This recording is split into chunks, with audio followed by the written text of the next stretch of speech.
श्रवण कर लेता है उसको 26 एकादशी करना भी नहीं पड़ती। इस एकादशी की केवल की कथा सुनकर ही वो तर जाता है। बहुत ध्यान से सुनना इसको कथा, तो बड़े भाव से सुन लो इसको, बड़े प्रेम से। इसलिए सारी एकादशियों में निर्जला एकादशी की महत्वता शास्त्र प्रमाण करता है महाराज।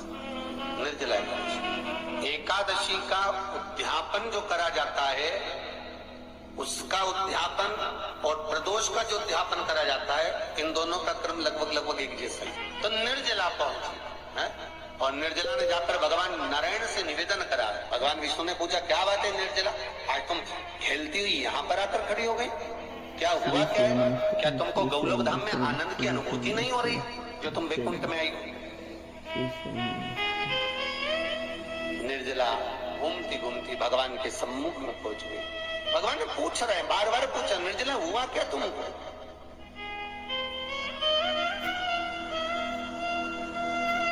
निर्जला, एकादशी, हुआ क्या है तुम, क्या कारण है तुम्हारे यहाँ आने का, वैकुंठ पहुंचने का? बहुत ध्यान देना महाराज। शास्त्र कहता है सोमवार, मंगलवार, बुधवार, गुरुवार, शुक्रवार, शनिवार, ये देवता वो देवता सबके व्रत कर लो, सारे व्रत कर लो, पर ये व्रत आपको परमात्मा के धाम तक लेकर नहीं जा सकते, क्योंकि इनका जो पुण्य है वो मृत्यु लोक में आप थोड़ा सा भी गलत करते हैं तो पुण्य समाप्त हो जाता। पर हिंदू धर्म के 3 व्रत ऐसे बता दिए जिन व्रतों का पुण्य समाप्त नहीं हुआ।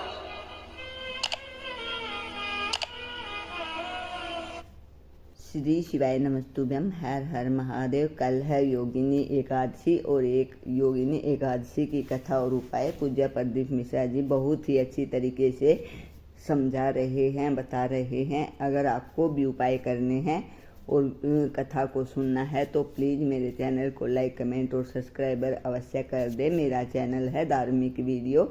श्री शिवाय नमस्तुभ्यम। हर हर महादेव।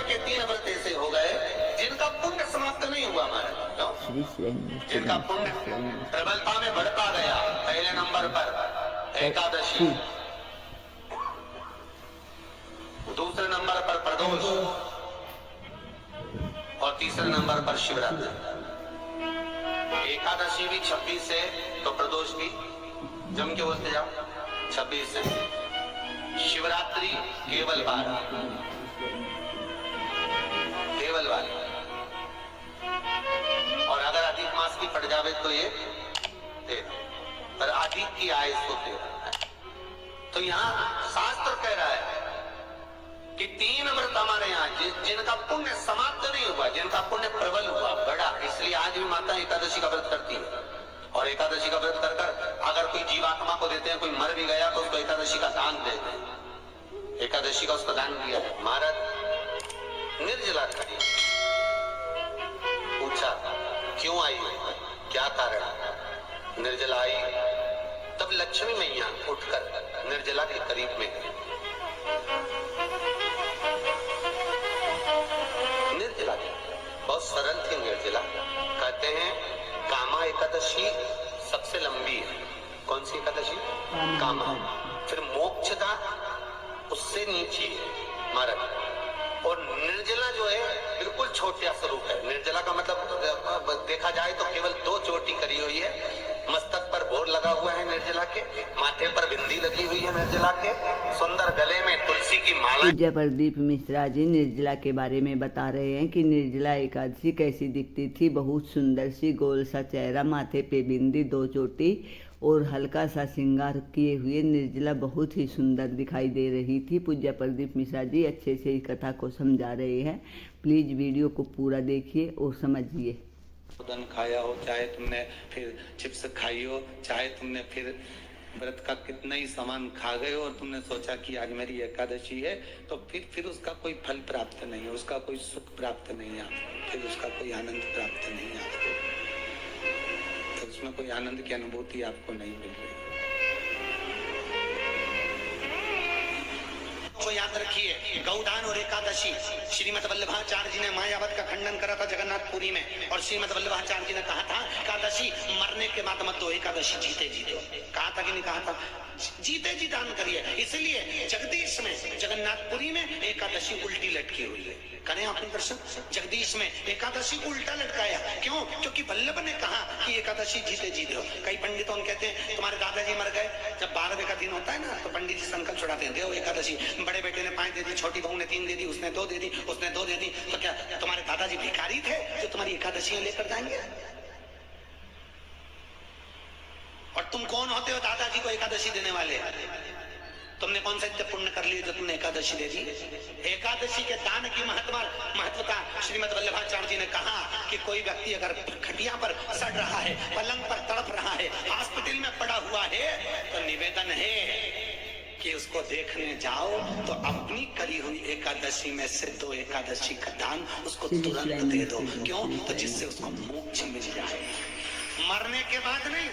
क्योंकि मरने के बाद तो वो 10वें के दिन, गरुड़ पुराण में लिखा 10 दिन तक जीवात्मा घर की अटारी पे रहती है। कितने दिन? 10 दिन। 10 दिन के बाद जीवात्मा चली जाती है। कहाँ जाती है? उसको जहाँ जाना है। 3 दिन में उसको भोग भोगना पड़ता है जीवात्मा को। 3 दिन नरक का भोग भोगती है, उसके बाद स्वर्ग का भोग भोगती है। 18 दिन में ये प्रोसेस पूरी हो जाती है। कितने दिन? समझने वाली बातें बहुत ध्यान से।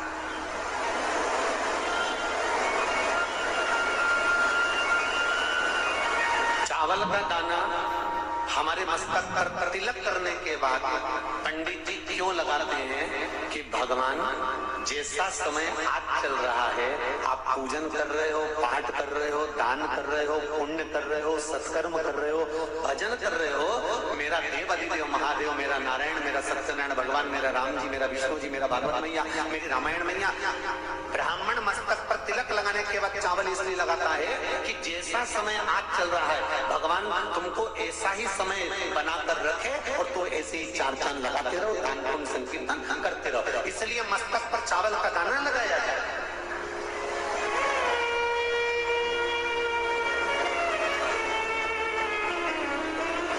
कोई मर जाता है, मरने के बाद जब तक पगड़ी नहीं होती तब तक माथे पर तिलक चावल का दाना लगाया जाता है। जम के बोलो जरा। नहीं लगाता।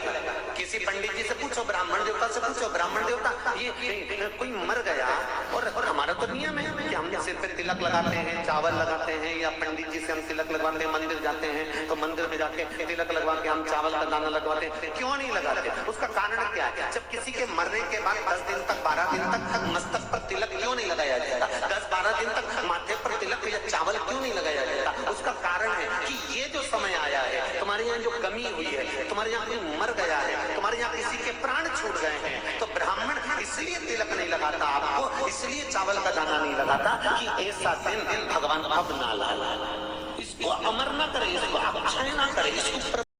श्री शिवाय नमस्तुभ्यम। हर हर महादेव। पूज्य प्रदीप मिश्रा जी ने हमें चावल के दाने का महत्व बताया है कि चावल का दाना माथे पर क्यों लगाया जाता है। चावल का दाना इसलिए लगाया जाता है क्योंकि अगर हम कोई शुभ कार्य कर रहे हैं तो भगवान से प्रार्थना होती है कि ऐसे ही शुभ कार्य हमारे घर में होते रहे, और अगर हमारे घर में कोई गुजर जाता है तो 13 दिन तक हम चावल का दाना नहीं लगाते, ताकि हमारी ज़िंदगी में दोबारा से कष्ट दुख ना आए। पूज्य प्रदीप मिश्रा जी की कथा के अनुसार अगर एकादशी के पहले दिन से हम अच्छे कर्म करें और किसी जीव की हत्या ना करें तो हमारी एकादशी का फल बहुत ही अच्छा होता है और हमारे घर में सुख शांति और लक्ष्मी की प्राप्ति होती है। पूज्य प्रदीप मिश्रा जी के अनुसार अगर एकादशी के दिन हम पीले रंग की वस्तुएं दान करते हैं, कपड़ा, फूल या कोई भी खाने की वस्तु, तो हमें एकादशी का फल तुरंत मिलता है। एकादशी व्रत बहुत ही अच्छा और माना हुआ व्रत है। इसे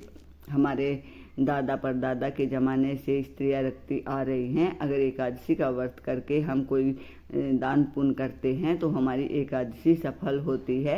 और पूज्य प्रदीप मिश्रा जी ने बताया है कि अगर कोई घर में बीमार है तो उसे जीते जी एकादशी देनी चाहिए, ना कि मरने के बाद।